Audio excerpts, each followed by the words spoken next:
Okay, welcome back everyone. It is another Monday with Micah. And I am excited because we are recording this early, but this is actually going to show up on April. This is going to be an April video for us. So we are now in a new month, and so I'm bringing some spring colors because we are in spring now. And we're springing into action, and so I have a new widow here. She's not new to being a widow. No. But we had a conversation and I said, please come on the show because I need people to hear what you've said to me right here, right now. So I want to introduce you to Syretha Wright, and I said, she's right. Okay, so just know that the way she was a principal, right? Yeah. In Southampton. middle. Elementary School. Okay. And so she is a leader. She had, how many years did you serve? 23 is principal and 39. 39. Okay, 39 years. She has given her life to the education field and has seen a lot in that time. And she has been through a lot. So she has an amazing voice. And she knows how to speak very eloquently. And I was like, wow, we need to hear your voice here on this show. And I cannot wait for her to share what's on her heart. And the wisdom that she has. I really believe that, as I'm going to continue to say on this show, that these are widow warriors, okay? They are warriors and they have wisdom. And so I don't know what that's going to turn into, but I almost want to like salute, you know, like just a little Girl Scout saluting these women that have gone through some things, but you see the smile on her face and her tone of voice even has joy in it. It's wrapped in joy. And I was like, wow, God is just so good that he can allow even the tone of our voice doesn't match some of the hardship of your story. Correct. And it didn't get lost. Okay? It didn't get lost. And so I am not going to continue to say this, but I just wanted to get you excited to hear from Syretha, but it's some people call you Rita. Yeah, it doesn't matter. Either one. She said either one. But I think Syretha is a kind of a cooler name. But we like to abbreviate around here in Franklin, the Southampton area. Nicknames are pretty common. Yeah. So your name got shortcut to Rita. And how long ago did that start? Childhood, of course it did. So with no further ado, meet Rita. Hello, everybody. I'm really happy to be here. I didn't ever think I'd be at this platform before, but being a part of the widows group and coming to the thing that we had, the widow walk thing that we had in March, I was really excited about coming. Well, not at first. Okay, let's get into that. Okay, so this is another widow that, as I had Sherry a couple of weeks ago, we did not meet for the first time until the Walk of Love gathering.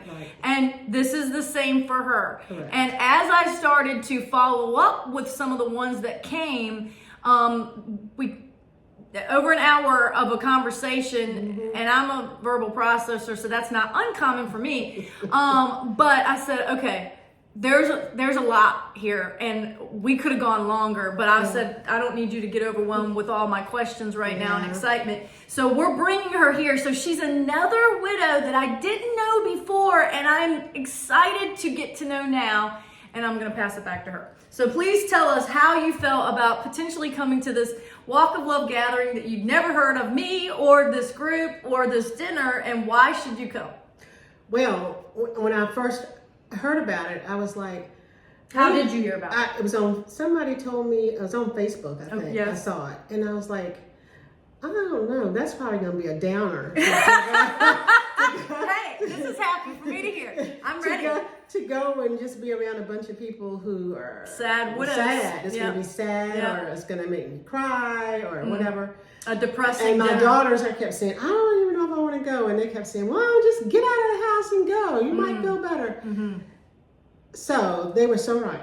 They were so right. Her daughter was right. Yes, Okay, see, yes. first right check here. Point. Yes. When on my way home, I called them. Okay. I had FaceTimed them, and I was like, guess what, y'all? I had the best time ever. Best time ever. Best time ever. Yes, Did you hear that? Yes. You yes, can I have did. a good time, even good, better, best time at a widow's event, okay? Yeah. Let's just put some first thinking Yeah. that that's possible. Continue. Yeah, I mean, it was like, I got there and I saw people I knew. Yes, that you didn't know. Were widows. Right. But they were. And then the whole atmosphere was Thank really you. nice. And when I got out of my car and the young man said, do you mind if I walk you to the door? And I'm like, nobody's walked me to a door like this in years. So it was just a really, really good experience. And from that, I said, I'd like to be a part of that. Awesome. Yeah. Awesome. And, having the younger, and so I had at this event, my own kids and another widow's daughter, and then one other family help. And they're not widowed, but they're a blended family, and they had walked through, the mother that's a friend of mine, she was single for a while because she walked through a divorce. And so anyway, my kids and them are good friends, and I said, I think this is going to be a good team. They were the right ages. It was. And I think they have the right dispositions. Now, they've not done this before. I had to prep them. I said, look, I need you to, I don't know I don't know the ages of the ones coming. Right. And our initial date for this Walk of Love gathering was going to be a very cold day. And then we got a snowstorm. Yeah. And a pretty serious snowstorm at that. So we had to postpone it 8 days. But with that being said, I said, I don't want anybody slipping or it being cold. So intentionality is a big thing here at the Widow Walk, is thinking about safety and how can we create these little touch points along the way that reminds them that they're loved. Oh gosh, yes. And that it's chivalrous. There's something about it. This was a Valentine's dinner, and what do you do on Valentine's? A lot of times, at least some men, they still help get you out of the car and walk you in. Yeah. So I wanted that experience to be as similar to maybe an older time in your life. Yeah. And yes, it was some young gentlemen in their 14, 15, 16, 17 age, and they had some funny stories to share about the women. And now one gentleman, I don't know if this was true, but he said, well, I only went to the African American women. I said, what? I said, you did? And he said, no, so he was like, I was kind of intimidated by some of these women, and they're like, I can walk just fine, so the responses were pretty interesting. I said, welcome to customer service. And then the thing that we also found out that I didn't find out till we got there, that they were not going to be serving the drinks. Okay. So the employees of the people who hosted it were going to have a drink caddy. And I was like, that's not going to work for me. And I didn't know that, but my whole point for the widow and the widower was to sit and receive. Yeah, and we did. Thank you. That's what we got. And so the gentleman only thought they had to walk people in, and then they had to pivot. And I said, "You're now the drink servers." Oh yeah. And then my daughter and the other ones, they had to help with the salad dressings. And so there were some logistical things that happened on the fly. But they did such a great job. They did. And then my son told me that he went up to some of the last tables, the furthest away. He's like, thank you for your patience. And I'm like, okay, good. Yeah. So can you speak any further into that, as like, can you unravel as you got out of your car, what happened next? Well, when I got out of my car, first of all, when I drove up, I was like, oh my gosh, all these people? Is there anybody living? I mean, all these people, all these cars. I was like, there can't be that many widows in Franklin. So anyhow, I said, okay, find your parking space and get on out the car. And then as soon as I got in the car and started to walk up, this young man comes up and says, "Good evening." He says, "Do you mind if I walk you to the door?" And I said, "Of course." And I put my arm in his, and then of course the principal and he came out. "How do you, and what is your name?" Excellent. And he was so polite. And then when we got to the door, I thanked him. And then when I got in line, who did I find? A guy, you probably know him, Ed. Yes. I saw him and I hadn't seen him in a while. So I was like, well, this is going to be okay. I was like, I'm seeing some people. He's a cool guy. He is. He's crazy. We stood in line and talked and I just felt a whole lot better because I got over the anxiety of like going someplace like this to something like this. Not knowing what to expect. Right. But I mean, it was one of the best evenings I had in a long time. Amazing.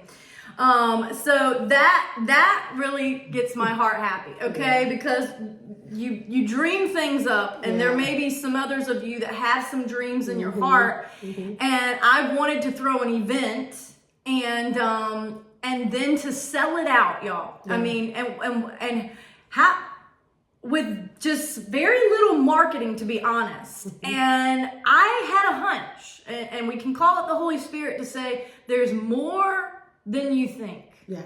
And I'm like, well, who knew it only took throwing a party to draw you all in? Because you think 100, I said 90 widows and widowers have registered for this. And then we had like 10 other additional, like their daughter or somebody driving them. So it was not people buying tickets. It was widows and widowers telling each other. And then even with the snow, I'm like, oh man, the dates are going to change. And like, can the speaker still do it? Can the venue still do it? The photographer, the videographer. I had to contact all these people, and they said, I can do March 1st. And I was like, okay, we're doing it. We need the safety of the people. And then it was a more serious snow. And honestly, when they changed the date, I was like, okay, I don't have to have anxiety anymore. They're not going to have it. You know? Wow. And then you called and said, well, we're changing the date. We're still going to have it. And I was like, oh, really?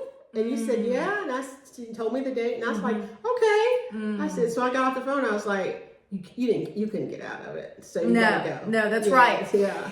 And so this past week, not when this plays, but anyway, we had 15 people at our Saturday gathering.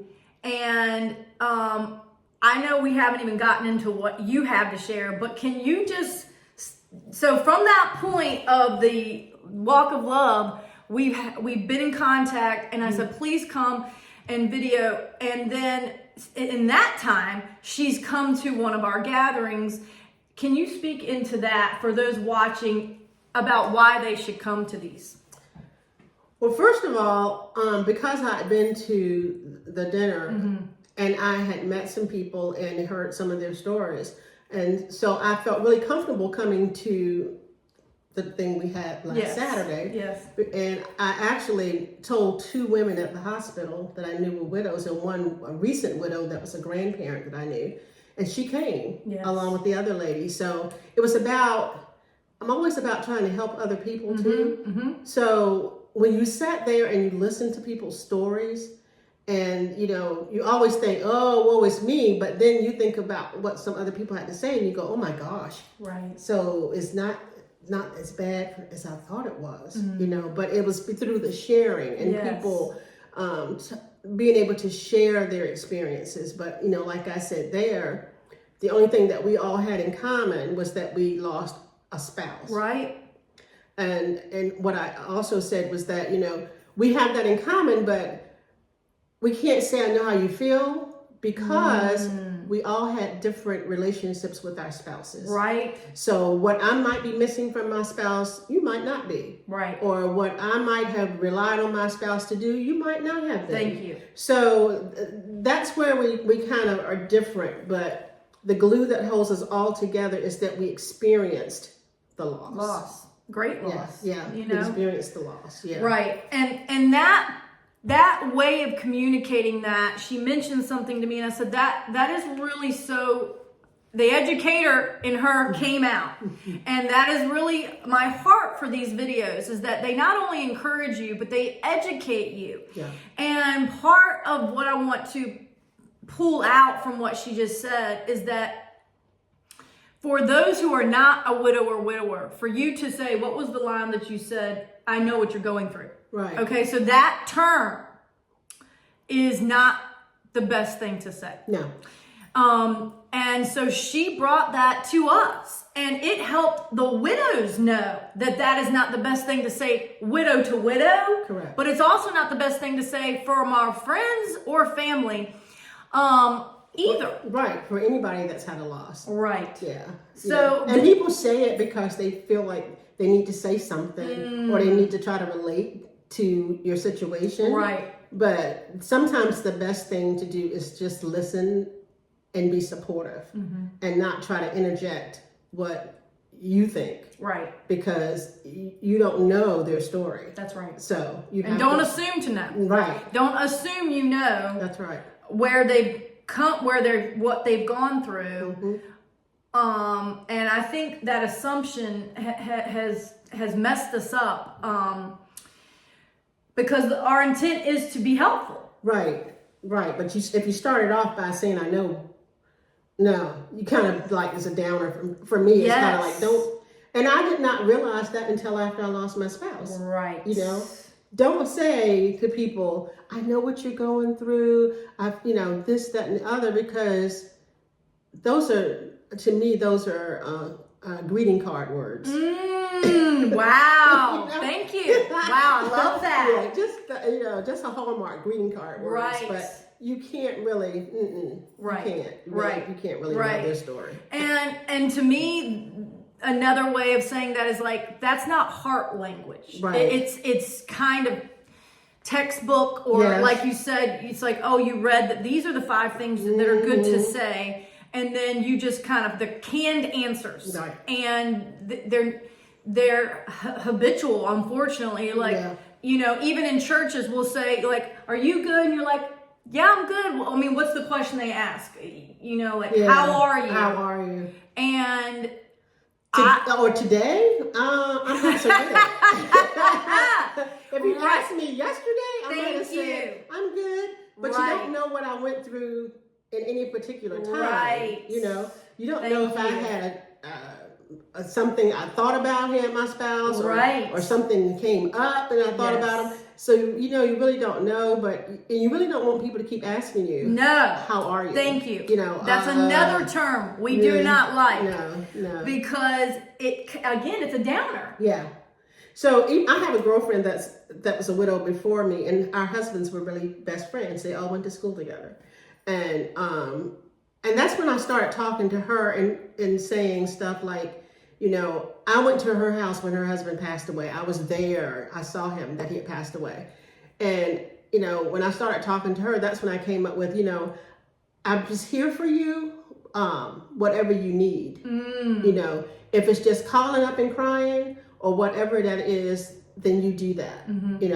I said, because I can't say I know how you're feeling. And that's when I came up with, because your relationship with your husband was different than it was with mine. And that was an eye-opener for me. Amazing. Yeah. So, that's what I did. So I love that. And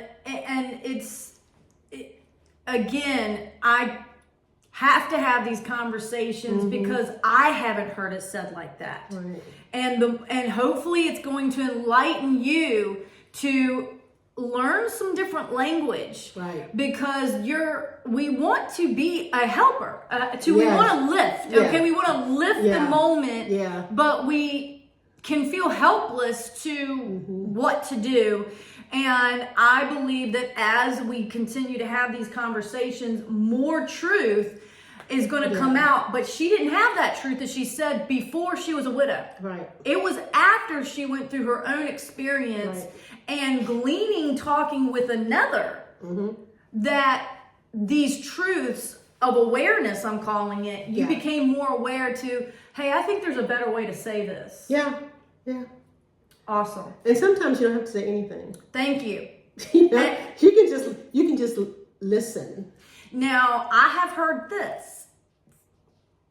sitting with someone in their pain is really difficult. Mm-hmm. And sometimes it's new. Yeah. It's new for you, mm-hmm. but it's also sometimes it could be in your group of friends the first major loss. Right. Can you speak to those that haven't walked this path before? I mean, how do you break the fear of people walking into your home, or like, I just the anxiety? Let me just put it that way. I had some of that at first, but I had family and friends who were very close to us that were there to support me.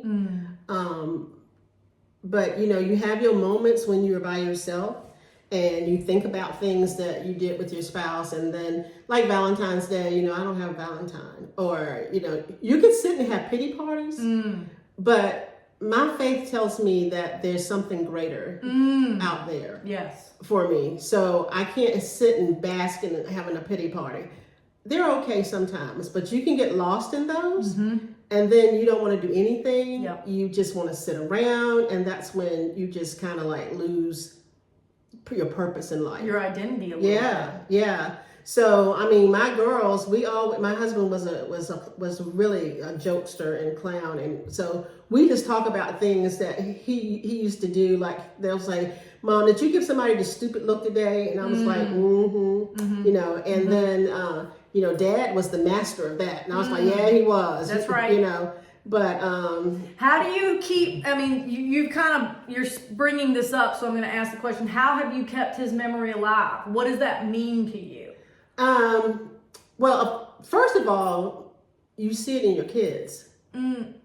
I see it in especially my older daughter, because she looks so much like him. Yes. And she acts like him. And I told her, I said, you pluck my nerves sometimes, but you see that in your children, but you see it in a different light, because you have to see it as, that's what I remember about him, and I see that in them, so we just make up jokes. Like we had this thing for Christmas morning. My husband always had to play The Temptations' Silent Night. Every Christmas morning. Okay. And we'd all be looking awful, just getting out of bed. Right. And he had this green corduroy bathrobe with a belt. Interesting. And he'd have his pajamas on, and he'd stand in the middle of the floor, and he would put the music on, and he would take whatever he had in his hand, a broom or I love this. Whatever, yeah, and he would sing. Awesome. And then he'd make all of us get up and come and be the background singers. Totally awesome. So he was like, ugh.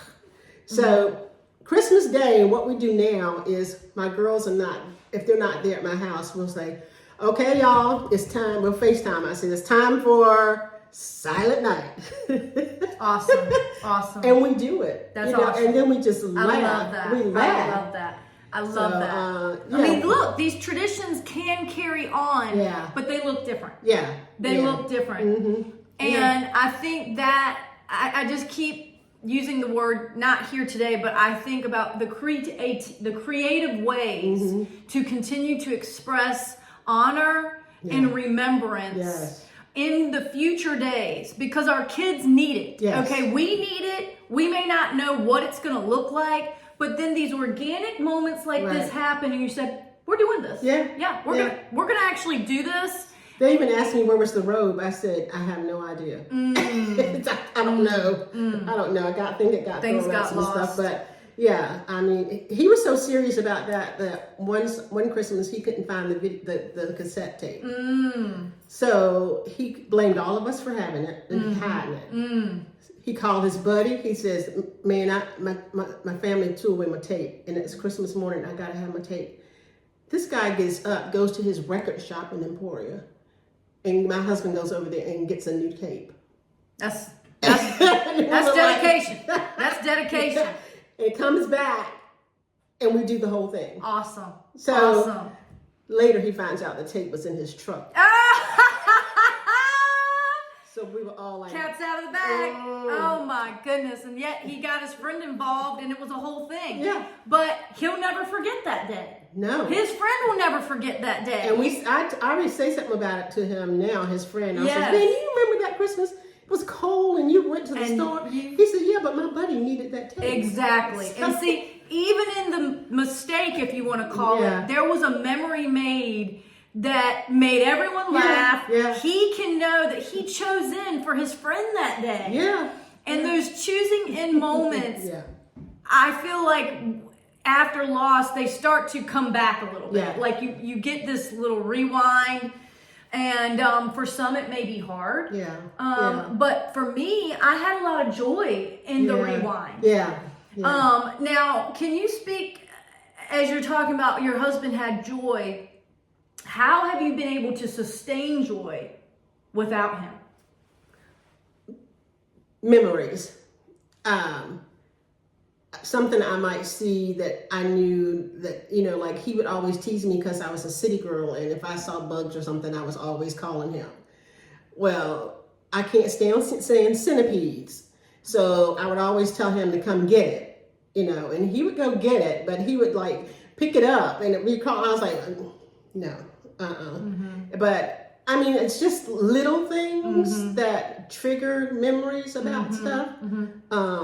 But of course, there's sometimes because of the way that when he passed away and how I was with him that day, I couldn't watch hospital shows on TV for a long time. Right. Because I'd sit there and I'd watch him, and all of a sudden I'd just be crying, and I didn't know why. And I'm like, what am I crying? Because it was flashbacks to whatever I went through. Yes. But now, sometimes it depends on what it is. Right. I still might be like, but and it's okay. Yes. It's okay because I still feel like it's a grieving process. Yes. Grieving is a process. And people are like, after a while you just, you're going to be fine. No. Right. Not if the person meant anything to you. Totally. Yeah. Right. So, I still have moments, but I don't dwell on them. I just keep them in my back of my mind as a memory, a good memory of them. And like I said, seeing my children and seeing him in your through children. them, so that keeps me grounded too. And sometimes I'll just laugh at something one of them does, and they don't even know. Right. They don't even know I'm laughing at them. And I was like, that's your dad. My son is more that way. He looks like his father, and there's behavioral mannerisms and those idiosyncrasies just, I'm like, oh my gosh, it's like deja vu a little bit, but he doesn't know that. Right. But thankfully, they don't hit me in a shock. And my nephew actually looks, because he's grown, his physique is very similar. Wow. And in the early months for me, it was I had some shocking moments of it was too real. Yeah. And so that was interesting, where you feel like you're seeing a ghost of a floor, and I'm like, and even his voice is not the same, but my son, and even recently, my husband, we would watch shows, and I'm trying to, I can't even think, but there used to be these shows on CBS about where they'd go in and give money to people, anyway, makeover shows and things like that, where there's always that moment where tears come on the show, where they're overwhelmed and they thought they were being interviewed for one thing, and then it ends up being something else. Yes. Yeah. And he's like, I need my weekly cry. Yeah. And my son, just watching, right now we're watching American Idol. But some of the stories behind these kids are very tear-jerking. And I hear him, he's not saying, oh, I needed that cry. But it's like it got him in a way that reminds me of how my husband would be when he heard these touching stories. Now, my son's not fully leaning into it quite yet, but he is being touched. And so my husband was more tender. They called him more of the nurturer, actually. And so he was tender about underdog stories and just very compassionate. And so my son seems to have that similar you see them way. In the kids. Right. Yeah. And so it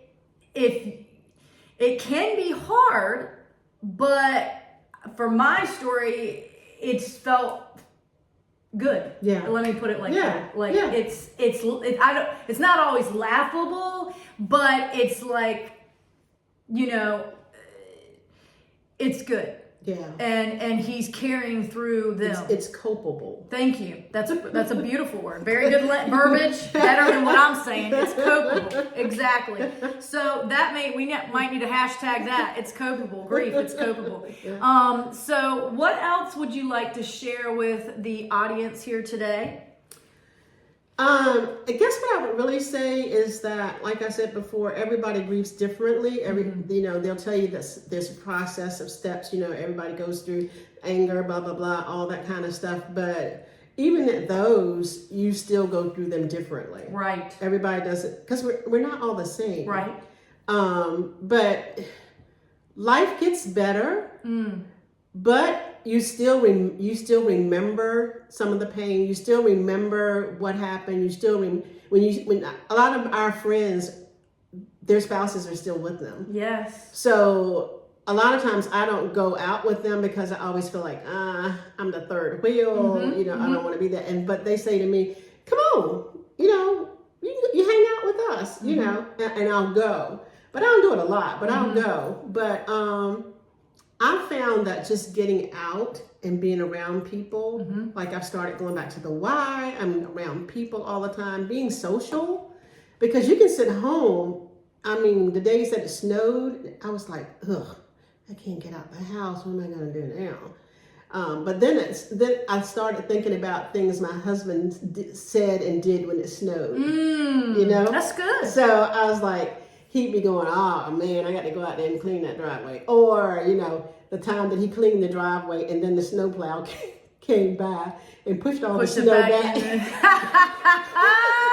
ran down the road behind the guy and made him come back. That's right. I just worked my butt off for this. Yes. I was like, I know he didn't just run after that truck. That's good. Yes, he did. Yeah. Yes, he did. So, I mean, little stuff like that. Yes. I thought about that when I saw the snow out there. I was like, you're going to have to clean that driveway, but just little things like that to keep you from getting into what I call a depressed rut. Thank you. So, no, not happening.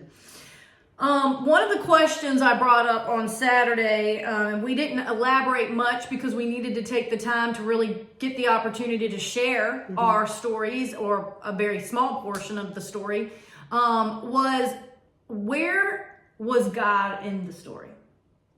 When you look back on some of it, were there some like tangible, he's with me moments that were kind of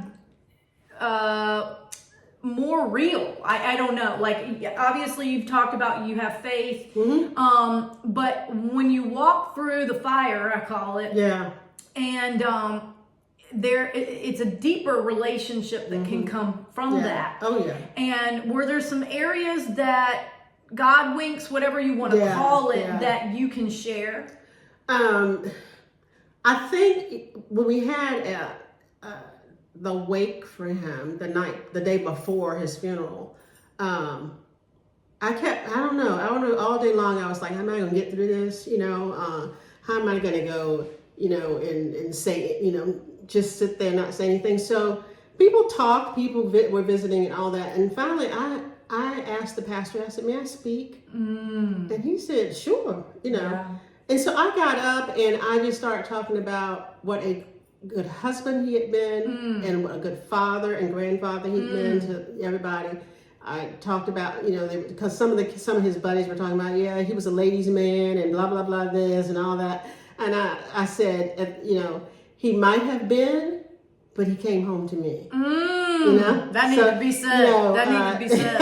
I said, all that stuff went out of the window once we got married. So, in college we're all crazy. But I said, and he proved to be he was a good person, And my sister-in-law, who's married to his brother, said to me, she's like, I don't even know how you did that. I said, girl, it was nothing but God. Right? Nothing. He emboldened Nothing you. but God. Yes. That allowed me to get up in my pain and get up in my grief and reflect and talk about my husband. Amazing. Yeah. So I think that's the first time I think God actually came into me and gave me strength. Yes. Yeah. Any others? Basically, I think with my children, and some of the things they were going through, they had. It was hard processing not having your dad around. How old were they when this happened? They were grown. Okay. Yeah, they were grown. I had 3 grandchildren and my older daughter. So they were all grown, but we haven't gotten into this in any conversation so far. So I do want you to unpack this a little bit. We have the time for this because kids are affected at any age, and that is something that we are mindful. I'm mindful of, but I want to bring to light, shine a light on. Right. It's not just you that's grieving. Right. It's your kids too. So even now, we can have my older daughter and I can have a conversation and now we talking about her dad about something, and she says, "Mom, can we not talk about that right now?" And I'll go, "Oh, okay. Well, let's move on to something else." But sometimes you forget. Oh my gosh, they were grieving too. They're grieving too, and not always at the same pace. No. So it's just a whole process. But for me, if I didn't have my faith and realize that God is always with me, no matter what, even the good times, bad times, that's what keeps me going. And being around people who are positive, people who are uplifting, people that are not just having a pity party and want me to be a part of it. I don't want to be invited, So that's what's gotten me through a whole lot of stuff. Just my faith. And how long have you been a widow now? Since 2013. Okay, so that's 12 years. Yeah. And my daughters, the older one has never been back to his grave. And at first I was like, "Come on, go," no. And then I just stopped asking because for her, I don't know what her feelings are when she does that. So I said, I can't keep asking her to do that if she doesn't want to. So.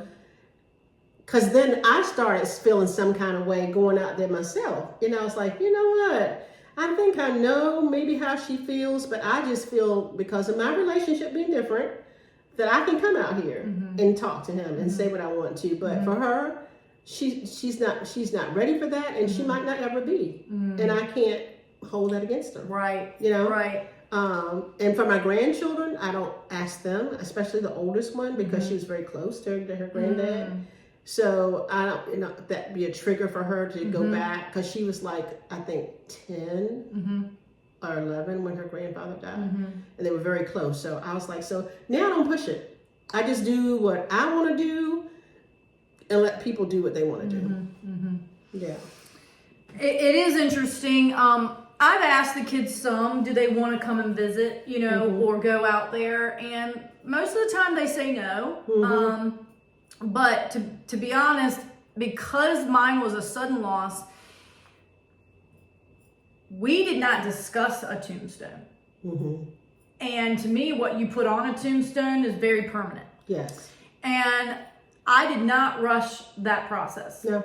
And I think it was about 3 years, to be honest. Like, he had been buried. And there were some family members who wanted me to move that date up. But when I wanted to talk about it as kind of a collective, they weren't all ready to talk about it either. Yeah. So it wasn't just me that we were kind of making a decision, even though they gave it to me to make the decision. And I had to sit with the Lord to know what to put on it. Yeah. And because it's going to be there. Right. Yeah. And I didn't want to just be basic, no disrespect for anybody else, but I felt there was supposed to be a message. And I'm like, what is the message? And so I just had to release that. And it may have felt kind of like, I'm just not dealing with that. It had to go over there. But then as time went on, I finally was like, we need to do this. We need to finish Right. Closure. It's another level of closure. Exactly. Yeah. And so my kids were still younger when I did that. And, I took pictures and actually gave it to my mother-in-law as a gift. And it may have been on Father's Day. I don't remember when I gave it to them, but I gave them a little thing of the kids, right, like laying on his tombstone, basically. Oh, okay. So that was a little different. Yeah. But what I wanted to share, this is the quote that I had not seen anywhere, but is part of scripture, but it wasn't fully a scripture. The message that the Father, I really believe, gave me, it said, take heart. I'm with the King. Oh, wow. That's powerful. Yeah. I said, yeah. You know what? There's going to be people visiting other tombstones. Yeah. And maybe even the lawnmen, the maintenance people. You never know. And I have to leave a message that comforts you when you're coming there, maybe broken. Take heart. That's in the scriptures. Yeah. In the New Testament, it says that. And I said, he's with the King. And and so then, because our church dedicated our gym and turned our gym into the Ben S. Dillon Life Center. Oh, okay. So we have a life center named after my husband, that the base of the tombstone, I put that address. Oh. So if you're curious when you're out there Why you have that about who that King is, there's an address that you can come to 130 Lakeview Road and we'll have a conversation. Oh, wow. And life will continue. Yeah. There may have been a death, but our faith lets us know that life continues. Life continues, Yes, it does. and we know a King, Yes. the King of Kings, Yes. who showed us that he was stronger than death. Yes. And here in April and Easter, I'm very passionate about the cross. Oh, I'm yeah. very passionate about singing songs, about resurrection. And we believe in that. I believe in that. I can't speak for you, but I believe that we believe in resurrection life. Yes. And what does that mean for the widow and widower? That even though we can face dead things. That there's life after death. Yes, ma'am. There's life after death. Yes. And so here 12 years later, or coming up on 12, do you see this? There's a smile. Yeah. The weight of grief. Yeah. Or the they will call it, the mourning season. Ecclesi talks about, there's a time and a season. Yes. And there's a time for mourning. Yeah. There is a time, but it has to end at some point, because otherwise it starts to take over your life. Right. And you have to go into those other seasons. Yes. You can't get stuck in one. Totally. Yeah. And we are in the spring season here in the state, and we get to be in one of the states that has all 4 seasons. Yeah. And I'm thankful for that. Yeah. Are you thankful for that? that? Yeah, because I hear people going, oh man, we don't have winter, or we don't. I was like, I can't even imagine not being able to have the 4 seasons. Although now they're kind of intertwining, and you can't. They're kind of blurring a little you can't really more. tell one from the other. Right. But somewhere in between, Yes. you will say, oh, it's getting to be spring. Right. You see things blooming and all that. Yes. And then a cold spot will come, and like my daffodils, I looked at them this morning. I was like, what happened? Yes. The frost. Right. I wondered that. I thought it was all the rain. No, it was the frost we frost. had. Yeah. So I said, poor little things. I said, you all are doing what God told you to do. But God also sent the frost. So he knows what he's doing. Well, we're hoping they revive. And I actually Googled that, because when we were thinking about flowers for the event, the colors are, red, yellow, and white. The Widow Walk brand colors. And so we kind of wanted to keep that similar. And daffodils is one of the first signs of spring. Yes. It's the first new beginnings to spring. And so, but at the time, they weren't blooming yet. So we couldn't use the daffodil. And then it kind of started coming out. Well, anyway, our light has shifted on us, but you can still see us. Yeah. So is there any final words you want to share with those as we're springing into action? What is your encouragement? You've already encouraged, but is there any final encouragements, or do you want to reinforce anything? We're talking about seasons, and spring is of seasons of new beginnings. Thank you. And our Lord and Savior gave his life for us, and he was resurrected with all that power in his hands, to let us know that life is what we're supposed to have. And what we do with our lives, we need to let God guide us as to what we're going to do. If you know, a lot of times I will stop and say, Lord, I don't even know if I should say that or whether I should do that. And then I just won't do anything. But you just have to I remember a journal I had that says something about know that I am God. You know, be still. Yes. And know that I am God. That's right. So a lot of times you just have to be still and let the Holy Spirit come in and guide you or to what you want to do or whatever. And life goes on. That's right. Life goes on. And what you do with your life is your choice. Yes. But let God guide you. Yes. Yeah. And if you don't know how to do that, and you are having a hard time finding that stillness inside of you, get in touch with us here at the Widow Walk. Yeah. Yep. We are building an army, okay, of widow warriors that are getting on the front lines. Yep. And I really think they were already on the front lines, but I'm trying to gather these people that are in different sprinkling here and there and say, guess what? There's strength in numbers. Yes. And there's something the scripture says, you know, don't despise gathering together. Like that's not the right way to say it, but there's something about the gathering. Don't forsake the assembly, I think it says.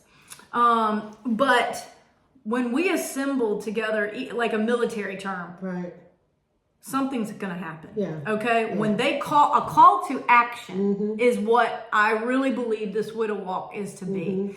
That there's actions that we've been taking, and I said, Lord, I need to know what these widows have been going through, and what are some actions that they took that helped them get through. Yeah. So that we can collect some of that wisdom. Yes. From individual walks and create something, write something to hopefully be a helping hand, a guide. So we are in the beginnings of this. As she said, this is a new beginning. I felt like that gathering, the Walk of Love gathering, was March 1st because we were marching into new beginnings. Yes. I said, this is the launch. We are launching into your neighborhood. And we want to know who you are and how we can help. Yes. And this is going to continue to evolve, and hopefully you start seeing us in the highways and byways, I like to say, and we're like, oh, there's another one. There's another one. Wow, what are all these widows doing? And I'm like, what aren't they doing? Is what you need to find. What aren't they doing? Because these people are widows of action, and we have to be honest. We don't really get a choice in that matter. That's right. Because we're taking on some tasks that our husband may have been doing. Yeah. And so we have had to realize we're more capable. Correct. Yeah. Can you speak into that as we finish up here? Yeah, you think that you can't do some things because, my husband used to do that. I don't know how to do that. But you learn through experience that there's some things you just have to do. You have to do it. Like I alluded to the centipede. Yes. The first time one came through the laundry room, my husband was dead. I was hyperventilating. I was like, oh, I can't kill it. I can't kill it. And then something said, if you don't get up and do something, ain't nothing gonna happen except he's gonna keep crawling across your floor. I can't have that. And I said, no, he's got to go. So I got a fly swatter and I popped him until he stopped moving. And I was on the phone with my daughter and she was like, Mom, breathe. I said, you don't understand. He's going across the floor. Right. Finally, I got myself together, and he was gone. He was gone. Yeah. And we annihilated another centipede. And I actually stayed with some friends one time. I mean, a widow friend took me away after I went through radiation. She said, let's go somewhere. So we went to Wintergreen. Okay. And she gave me the nicer bedroom. Woo. And while I was in bed, not fully asleep, I felt something brush by. Wow. And let me just say, the hairs on my back got up. And I'm like, okay, so something felt wrong. Yeah. Okay. And I'm like, well, now I'm up. I'm just going to use the bathroom. And I walk in the dark to the bathroom, and I turn the light on, and I look up, and there was a bat. A bat? A bat. Oh, wow. And you talk about getting the heebie-jeebies, okay? You talking about getting the heebie-jeebies. Let me tell you, that was a first for me. I had seen bats in my parents' house, but for some reason they were more active at the time, and we had to get my grandfather to come and get them. But that time I was by myself in the middle of the night, and I said, I can't wake anybody up. So I literally creeped down, praying, and ran out like this little 4-year-old with my pillow and shut the door behind me and slept on the couch because I was not going back in there. Yeah, you just... And I'm like, did I get bit? Like, you just, so weird. And so the next day they had to call the game warden. What? And the game warden come and had a plastic Tupperware and went in there and put them in there. And that was my super fun animal or what is that? A reptile? I don't even. What is that? It's a nocturnal. Kind of yucky stuff. Yeah. Okay, so that just so you know, that following night, I was scared to death. That where did it come from? And is there more? Is there more? Is there more of these? And I had to call a friend to pray. And a song actually came out of it. But so the Lord continues to give me a gift in every crisis because I was so scared. I was in a panic that fear kind of came over me a little bit. And I don't deal with that a lot, but I hadn't been that close to a bat. You know what I'm saying? So we never know what we're going to face sometimes, y'all. Right. And then you what do? You just got to deal. And so I had to get over my fear response, survival kicking in. I'm like, get out of here. And the bat was where it was the next morning. Like, it didn't even go anywhere. So it may have been a nice bat, but to me, bats weren't nice. They looked completely ick. And so why am I bringing this up? It's laughable to us now. I tell my friend, don't take me anywhere where there's mountains anymore. I don't like things there. I'm a beach person, so I don't think there's bats at the beach. I don't know, but you never know these things. Anyway, I digress here as we finish up that you can do it. You're more capable than you think you are. Yes. And this is what we tell our children. Yes. Like, I don't want to. These kind of behaviors, they find me in my widow season where I kind of act out. Do you know what I mean? We act out as adults too. And we have to help our children calm down. Yeah. And there's times that our children can't help us calm down. That's true. And so we really have to be that equalizer as a parent and you as a full administrator. Lots of things happen in the schools, she had to learn how to de-escalate situations. All the time. All the time. But then yet, when it was me by herself with a centipede, centipede. A whole different thing. And how hilarious. You think you're running a whole school and you have a problem with the centipede? Yes, okay, this is the realness of who we are. Yeah. That these little, that's real. Yes. She had somebody who handled the bugs. And now he's not here. And so she has to handle the bugs. And she annihilated him. I did. So you can annihilate those giants that are in your way, however big and small, it's real to you. it is real. Those feelings that come on are real. Yes. And so please do not guilt or shame yourself. Like, that's stupid. Like, get over yourself. Stop being stupid. Yeah. Stop. All these internal dialogues that can happen, that's not uplifting. That's right. That's not helping you get to the other side. But when we tell each other, I can do this. Right. You're going to do this. Yeah. You're not going to die doing this. It may not be comfortable doing this. It may be different. Yeah. But you can do this. Yeah. So thank you for listening to another amazing story. This is long content. Grief is not a short content conversation, so I just have to let it unravel. Yeah. Thank you so much for coming. Thank you. I am so glad that I found this group. And if you're out there and you're looking for a support group, come join us. Come join us. You can find out where we're next going to gather on our website, which is thewidowwalk.org. There is a running tab at the top of the website. You click on that. It'll tell you our gatherings for the month of April. By the time you hear this, we will be starting a 8-week course at the YMCA. Every Tuesday at 11 o'clock, we're going to be meeting together, and we're calling it Lift. We're calling it Lift, okay? So, That's nice. And so we would love to help lift lift your heart by us gathering together around the table.